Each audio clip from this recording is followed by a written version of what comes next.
это такой кладезь, это так много всего, вот, что мы поняли, что эта тема отдельная, очень серьезная и очень сейчас нужная.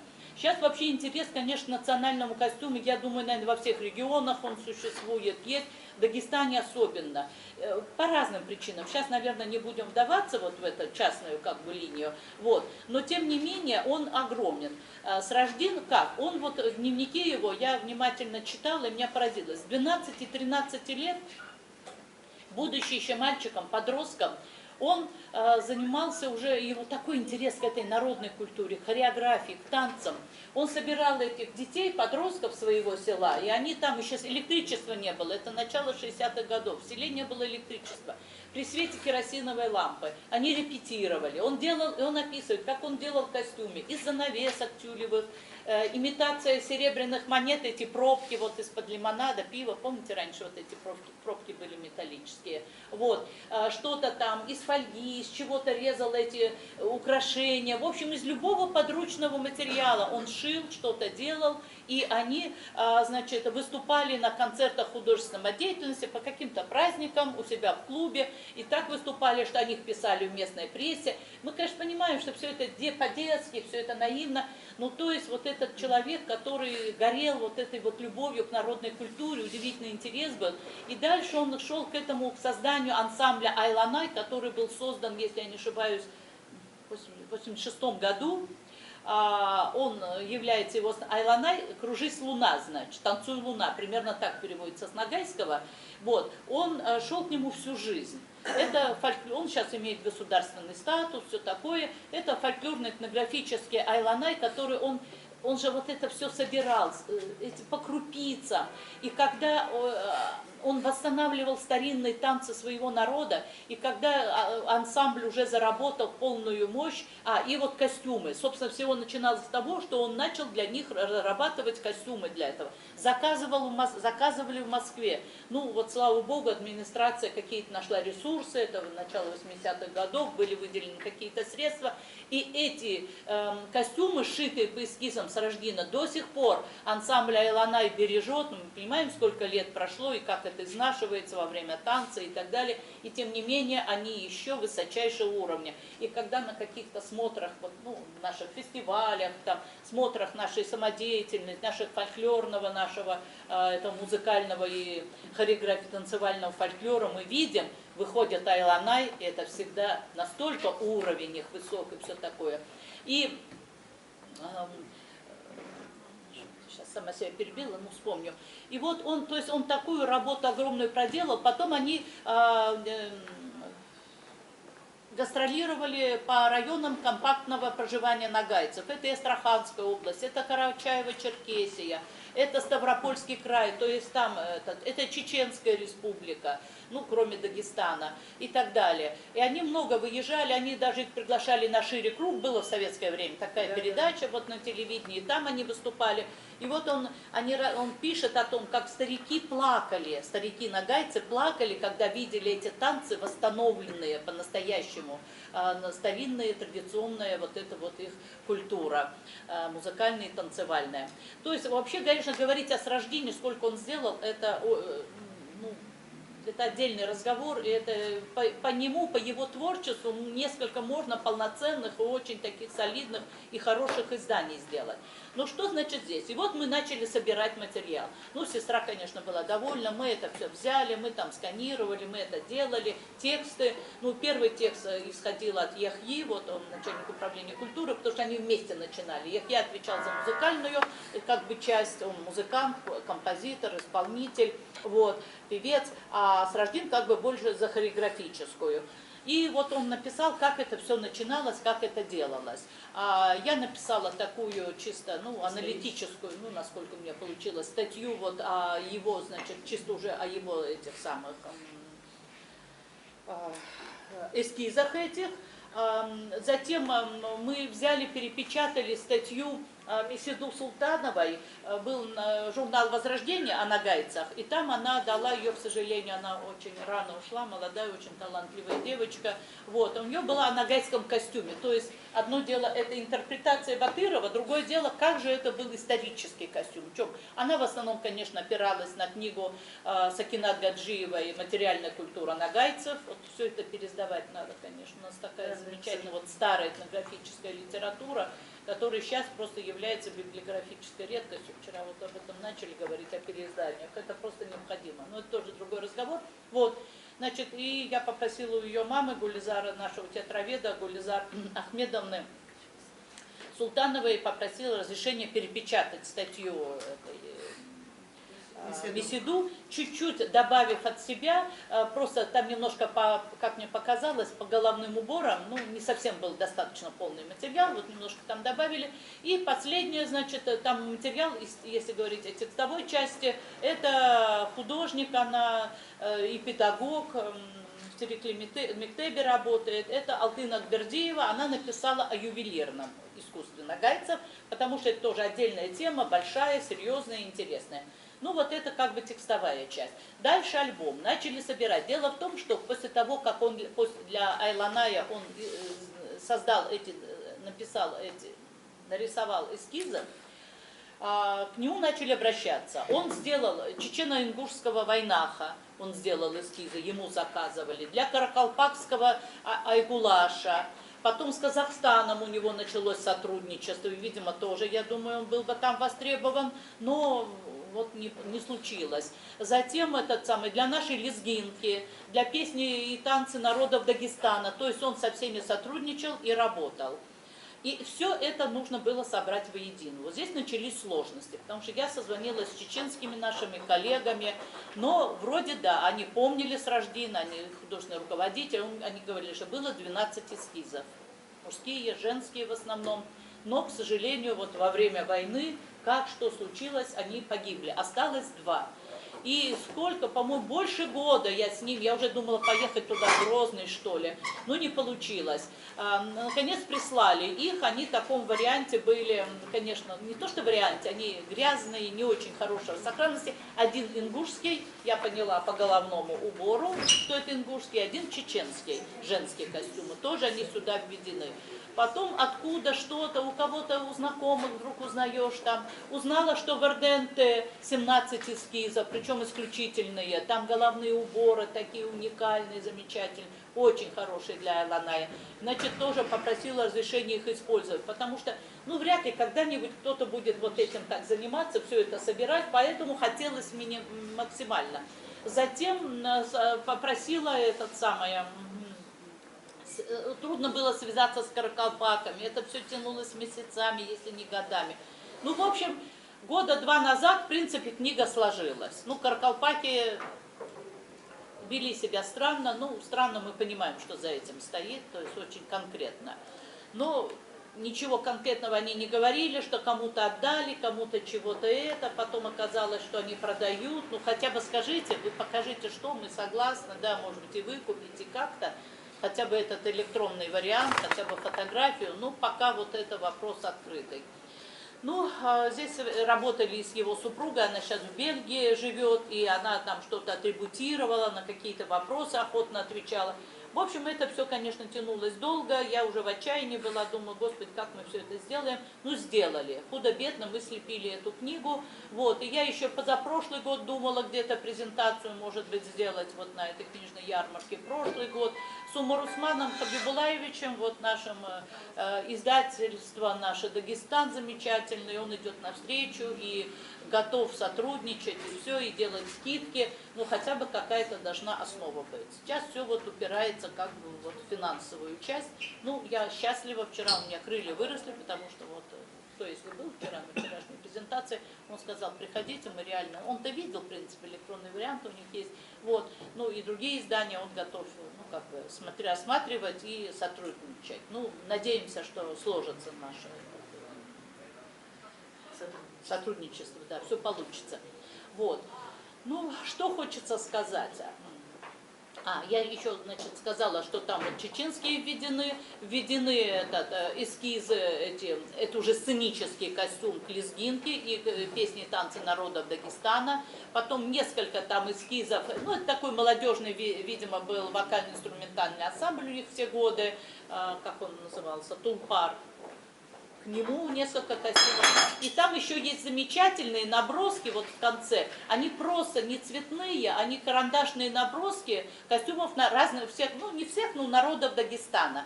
Такие очень незаконченные, очень такие легкие, импровизационные. И еще интересно, что он настолько подробно, он там дает везде, ну не на всех, конечно, может быть, эскизах, но на большей части там есть пояснение, какой цвет, какая ткань, какой материал, сколько там чего, сколько обуви там, ну, видимо, вот это.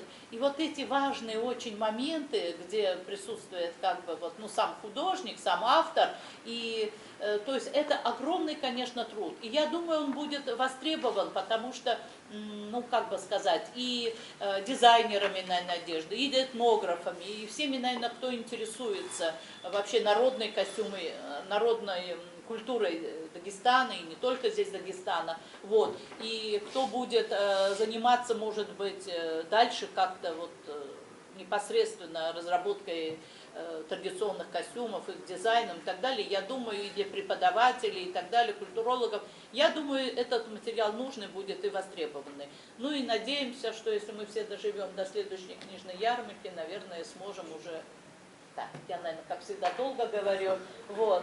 Ну, вот такая вот, как бы, не знаю, можно ли это назвать презентацией, но я все равно рада, что это Стас мне подсказал. Он говорит, давай я тебе хоть распечатаю, хоть один этот экземпляр, чтобы это было, может, как вообще, что это за этим стоит. Ну, я ему благодарна за это, ну, надеемся, что... Ну, а дальше следующий у нас вот проект, если говорить о нагайцах, это декоративно-прикладное и изобразительное искусство. В Черне книга уже готова, и даже есть ее электронный вариант, но там, конечно, нужно дорабатывать. И тексты еще надо немного дорабатывать, и иллюстративный материал. Там тоже сбор материала был, конечно, очень такой, да, непростой. И с астраханцами мы связывались, и черкесами, Карачаево-Черкесия, там, ну и так далее. Вот. А вообще я еще одно слово скажу, как бы вот когда с Батыровым мы начали общаться, и у него был такой период депрессии, одиночества, безденежья, совершенно такой, никто его не поддерживал, и у него даже мысли были о суициде. И он начал уничтожать свои картины. Был у него очень тяжелый период, и я ему говорю, ты не имеешь права, потому что твои картины это как дети. Ну, дети тоже разные наши бывают, удачные, не очень удачные, красивые, больные, здоровые. Но это все дети, все равно нелюбимые, и мы даем им путевку жизни, потом просто помогаем им, что можем мы до конца своей жизни. Я говорю, ты просто страшно было, действительно он много работы уничтожил. И я что хочу сказать, и он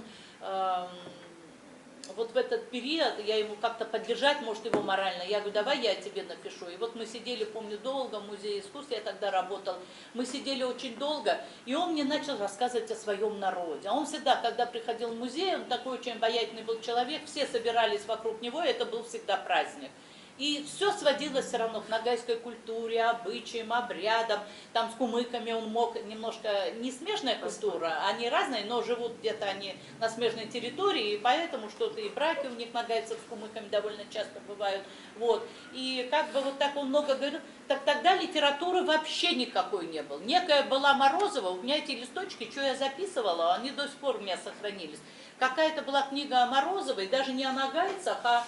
Ой, то ли о казахах, сейчас точно не помню, и что-то там о нагайцах, у них общий этногенетический корень и так далее. Я, честно говоря, вот, и вот он мне сам рассказывал все, что он знает, а литературы практически не было. Но сейчас нагайцы, я очень рада за них, не просто на подъеме, они даже, чем может по сравнению с другими вот, ну, какими-то национальностями, дагестанскими, они более в таком, потому что очень вышло много и такой серьезный. Во-первых, значит, опубликованный эпос Эдиге. Это очень серьезно, причем академическое такое издание.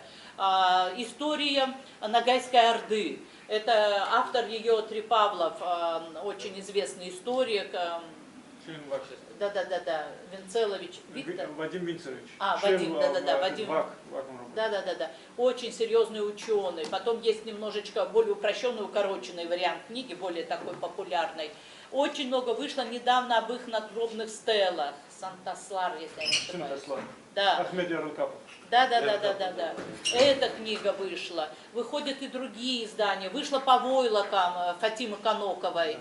Ну, если так выходит, а почему не проанализируют эту книгу? Было бы хорошо, если бы нашли финансы на эту книгу. Вы знаете, я как-то так впритык этим не занималась. Тем не менее, вот 2 года назад в Черкесске была на конференции. И я тогда, я там издал ее книжный вариант. Не альбомный, а такой, там у себя. Там он, конечно, это не то, это нет. Несерьезно. Вот, и я как-то эту книгу, вот по этой книге, поэтому я там делала сообщение по этому материалу. И потом там был, значит, один такой нагаец, ну, крутой. Ну, как крутой? Ну, человек, видимо, это. Не может, я не говорю, что я как-то не комплексую, мне всегда легче чужие дела пробивать, как бы. Я там сразу и слова нахожу, и убедительность какая-то есть, и не стесняюсь. Когда касается каких-то своих, вот, ну это не, я не говорю мое, это не мое, но дитё мое, а как бы так вот. И я я к нему подошла, он вроде обещал, взял мой телефон, позвоню и все такое, ну на этом все закончилось. Я уже не стала человека как бы грузить. Ну, надо, наверное, что-то надо делать, сейчас уже вот реально. Очень интересно было бы его просто увидеть все-таки и перевести как-то. Я попрошу, может быть, перевести эту... Можно, да. Да, и стихи его, ну там вообще и биографическая его живопись богата, вот исправить, это, я думаю, можно. Не то, что можно, это нужно. У меня следующее мероприятие оставляю за себя. Да, очень приятно. Продолжайте. Ну, что еще? Вот, ну, если есть какие-то вопросы, я с удовольствием отвечу. Просто, вы знаете, вот с Рождина, он такой, вот сколько лет уже прошло после его ухода, ну, он все равно, он очень живой человек, и вот, ну, лично вот в моей душе он живет, и все время какие-то даже вот поступки я где-то по нему сверяю, вот. И я помню у нас, когда вот уже пришла к нам одна сотрудница молодая в музей, ну, не совсем, может быть, молодая, но новая сотрудница. И только с ним познакомилась, и вот какое-то время они общались, и потом вот он уже умер. И она сказала вот такую фразу, очень просто, но я вот думаю, она говорит, знаешь, через Рождина Батырова я полюбила весь ногайский народ. В том смысле, что вот открывается через каких-то достойных представителей, открывается и сердце, и душа какого-то народа, и наше отношение к нему. Это очень, кстати, наверное, много значит. Ну, он, конечно, был удивительный человек, и, ну вот еще раз повторю, что его творческое наследие, оно, конечно, его изучать. Спасибо. Если есть вопросы, пожалуйста. Есть у кого-то вопросы? Пожалуйста. Ну, я хочу сказать, что я счастлива тем, что на протяжении многих лет я наблюдаю за творческим процессом многих книг, ну и в частности этой книги, которая вот действительно, в которую вложено очень много душевных сил и вот желание познать. Во всем мне хочется дойти до самой сути. Вот, пожалуй, Таня всегда, за что бы она ни бралась, она всегда доходит до самой сути. И это не просто какой-то вот поверхностный или просто по впечатлениям рассказ или повествование о современнике, с которым близко была знакома Таня. Это очень глубокий анализ и при этом очень живой. Вот. Ну, мы были счастливыми свидетелями выставки, которая состоялась в этноцентре у нас. Это одно из ярчайших событий, культурных событий в нашей республике. Да, в апреле. Очень многие побывали на этой выставке и выразили самые наилучшие впечатления свои. Это на самом деле одна из лучших выставок нашего культурного Дагестана. Вот. И, эскизы воочию оформили, да. И очень, да, пространство, это вы от Дагестанского аула, да, это выставка была? Да, у нас просто нет своего выставочного зала, поэтому мы, и она сопровождалась тем, что были гости, приезжие, приехала супруга с Рождена Батырова, была сестра, родственники, знакомые. Многие знали с Рождена Батырова наши художники, Ибрагим Халил Супьянов, другие. К сожалению, я его близко не знала, но через Таню я познала его и также полюбила. И у нас, вот я работаю в Музее истории театров Дагестана, у нас на почетном месте 2 афиши с Рождену Батырову. Мы просто любуемся, очень всегда рады этому. Но я думаю, что в скором времени все-таки состоится презентация уже альбома многотысячным, или как это, сколько будет, какой экземпляр, сколько экземпляр тираж, да, но это должно состояться. Это не только для нагайцев такое обретение большое, но и для всего Дагестана, и для России тоже. Пожалуйста, вопросы. Вы посмотрели альбом, на самом деле очень кропотливая такая тонкая работа. Каждый каталог еще да, сзади, каждая деталь да. выписана, каждая деталь выстрадана. И на самом деле Таня, когда изучала этот материал, тоже вот прониклась очень глубоко в эти костюмы. Там и детские, и сословные, и я, ну, не знаю, там у него чего только нет. Ну, чего-то, конечно, большая часть все-таки это вот нагайский классический костюм, женский, понятно, ну, там и мужской, но вот эти элементы одежды, эти войлочные вот эти вот сапоги. Такие детали, тонкие Это детали, всё. все это.